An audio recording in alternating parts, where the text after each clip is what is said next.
The legendary 1982 SBVC football team set the modern bar for perfection, only matched by the 1992 squad, both undefeated, with a multitude of great athletes. But our guest, you could say, emerged under the radar screen to be a great JC success story. Eric Swanson joins us. Eric, how did you wind up playing football at Valley College? Please tell us. Well, Mike, after graduating high school in 1981, I actually went to Valley to play baseball. In 82, I was playing in the winter leagues with the baseball team and didn't quite have the success in baseball that I was hoping for. And long story short, I hung up the cleats and went and got a job like any 19-year-old should be doing at that age. If you're going to school, you go get a part-time job, and that's what I did. I was working out at the Price Club, believe it or not, in Colton, now Costco, of course, and was enjoying it and making a little money and having a good time getting my studies done. And then the following season, or later in the 82 year, I remember my former high school teammate, quarterback, a guy named Kenny Slezak, called me one night. Yep. And he says, Eric, what are you doing now? I'm working, going to school. And he says, you should come out and play football here. I'm out here trying out and doing our thing. There's a lot of good players out here. But, based on what I know about you, I think you could come in here and contribute. And my thought at that time was absolutely not. I got a good job. I'm doing my thing. And I told him thanks, but no thanks. A couple nights later, a gentleman who is in my memory bank forever, a guy named Ken Blumenthal, calls me. And Coach Blumenthal says kind of the same thing. Eric, what are you doing? I remember when you played in high school. I think you have the ability to play. Why don't you consider coming out? And, again, I didn't have the interest at that time. I was working. I was having a good time going to school, working, making a little money. And he left me with the phrase that night. And he told me that evening, the first phone call, he says, Eric, I'm just going to leave you with this. You have all your life to work. He goes, I saw you play in high school.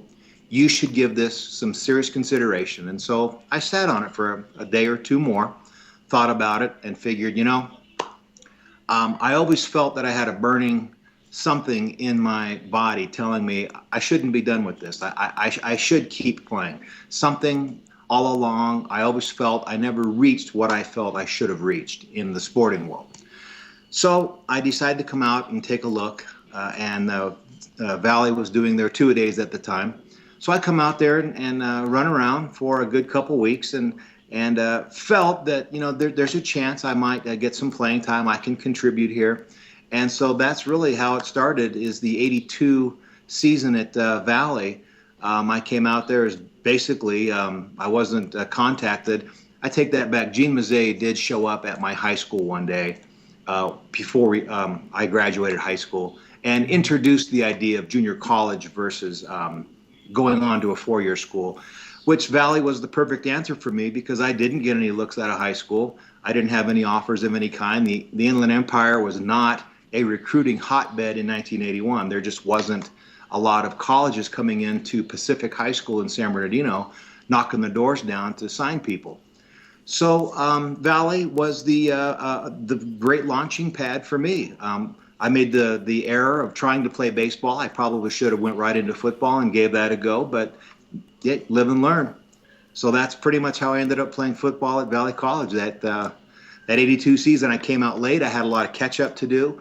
There were a lot of good players on the team, of course, that year. I remember seeing guys and meeting guys that I played against in high school, from Eisenhower to Fontana, Redlands. There were a lot of guys on that team from those schools that, of course, I only knew by name and as a former opponent. But now here I am, shoulder to shoulder with these guys. It was a wonderful experience, and I still, when I talk about my career and how it all happened, I go back to Ken Blumenthal and that phone call that evening. And that's something like one person can make an influence on another person that impacts them for the rest of their life in a positive way.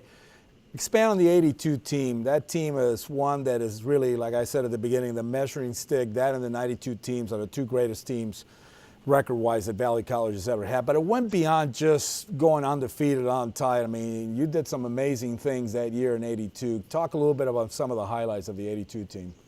Well, I remember our quarterback, Ed Harmio, wasn't a guy that was being recruited as a stay in the pocket, deep throwing quarterback. Ed is a lot like what I would look at Alabama's quarterback right now. Mm-hmm. He guided the offense. He wasn't asked to do too much, and he was pretty much asked to take care of the football, hand it off to our outstanding running game. And when we needed a first down and we had third and long or second and long, we threw it when we kind of had to. And that was pretty much our offense. I do remember we had an incredibly dominant offensive line that year that really just mauled people. And that was the basis of our offense. We just beat people up. And then when we had to throw, we did. And we had success doing that. Was the highlight, or one of the highlights, that bowl game when we beat Riverside City College at RCC? Because that was a great RCC team. I believe they had a Tony Cherry who wound up with the San Francisco 49ers. I mean, just I always remember that was my first bowl game at Valley College. Packed house, San Bernardino on one side, Riverside on the other, and it's just as beautiful a day as it could have been. Great environment. It was a more nice beautiful when you win, though. It definitely helped that we won.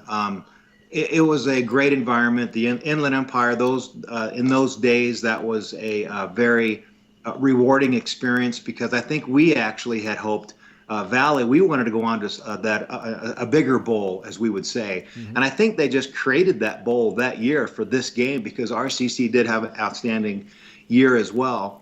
And of course, Valley was unbeaten. And then they just, I think for travel expenses and all that, it was just a perfect timing for a very good RCC team to play a very good San Bernardino Valley College team. And it was a great event for the Inland Empire in those days. Sure was. It sure brought in a lot of scouts, college, four-year schools to come in and take a look. And, you mentioned the name that not a lot of people know this. I don't even know that Tony Cherry even knows this. But I had the opportunity to play against Tony Cherry in high school, junior college. In college, I played in the Senior Bowl and the East-West Shrine game, and Tony was on the other team at that level. I'll be darned. And then in the NFL, when I was with the Cardinals, we played the 49ers in San Francisco. Tony was on that team. And believe it or not, the next year, I go to Canada to play a year up in Canada, and Tony's playing in Canada. Tony's there. So every single level. Shadowing you. Every level of high school imaginable, I played against Tony Cherry. So that's kind of a funny situation with that guy. If I ever meet him again or see him, it'll be fun to talk about that. Wow, I did not know that. Now, the thing about you made the most out of your community college experience at Valley College. And that's why I always said at the beginning, you're like a prototype for a person going to a junior college and making the most out of it. But then comes the University of Tennessee Volunteers, and that's a life-changing experience. I mean, tell us about how they came in contact with you, how it all went about, and you wound up in Knoxville. Well, my second year at Valley, we as players knew when any kind of a college scout or coach was at our practice, we knew because we could see their logo on their shirt, we could see a big power T, we could see the UCLA Bruin or the Alabama A. We knew if there was a college scout there, so practice got amped up about 10 levels, and everybody was going at each other, of course, because we wanted to get noticed. And I remember one day there was a guy named, I didn't know him at the time, but his name was Don Dunn. And Don had a white shirt on with the power orange tee, and he was out there actually scouting Ray Hairston, if you remember Ray. Oh, tremendous player. Yes. Yeah, defensive end who was being looked at pretty hard in 1983. Wound up at the University of Illinois, correct me if I'm wrong. He did, and Illinois was very well known in those days to sign junior college players. Tennessee was not. But he was out there actually taking a look at Ray. Long story short, we obviously practice was ramped up because we all wanted to get a good look from this college scout. And I had a good day at practice. And after practice was over, he approached me, left me a form, and he said, "Eric, do you know who Joey Jones is?" And I said, "Yeah, he's the Alabama wide receiver, number 4. A little white possession receiver, ran about a 4.5 like I did. And everybody, I'm a huge college football fan. I feel I'm very knowledgeable on players who I tried to emulate when I played, and Joey Jones was one of those guys. And he wasn't a real big guy. I was actually taller than Joey Jones. I'm 5'11". I think this guy played at about 5'9". But he came up and he told me, he goes, "You really remind me of Joey Jones." And I took that as a massive compliment. And then he left me this form to fill out. which I did, of course. And later on that year, Walt Harris, who I think a lot of people remember Walt, he was our offensive coordinator at Tennessee in those days. Prior to him going on to head coach at Pitt and Stanford and offensive coordinating at Ohio State. But Walt came out about 4 games later, 5 games, and wanted to see me in person and shake my hand and all of that, because the film that Don Dunn, this is a funny story, Don Dunn took some film, asked Coach Mazzei for a couple game films, where in those days we were in the sun all the time, and believe it or not, for a white guy, I tanned pretty well. In those old films, I looked like almost like a black guy.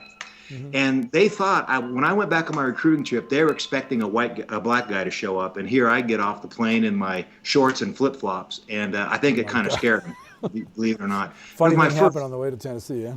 My first thought is, why is this school known as wide receiver U recruiting a possession type receiver, a guy that only runs a 4.5? And I remember watching Tennessee guys like Anthony Hancock, Willie Galt, who's an Olympic sprinter, some of these guys playing at UT, and my first thought is, that's odd that they're recruiting me, but hey, it was a huge compliment. So of course I took it serious and just focused on games and practice, tried to get better and to get as many looks as I could from whatever colleges gave me the opportunity. What an experience. You actually got to play in the National Football League. You had a great experience at Tennessee. You got to play a little bit with the Cardinals. What was the thing that you took from the NFL that you can tell young kids? I mean, as far as being there and going through the whole, everything that you went through. Well, it's going to be a huge cliche, but the NFL is an absolute business. It's an absolute business. Unless you're a absolute big monster star where you can walk in and pretty much control your own destiny, which was not me, of course. I was battling to make the roster every year. I was what is known as a bubble player.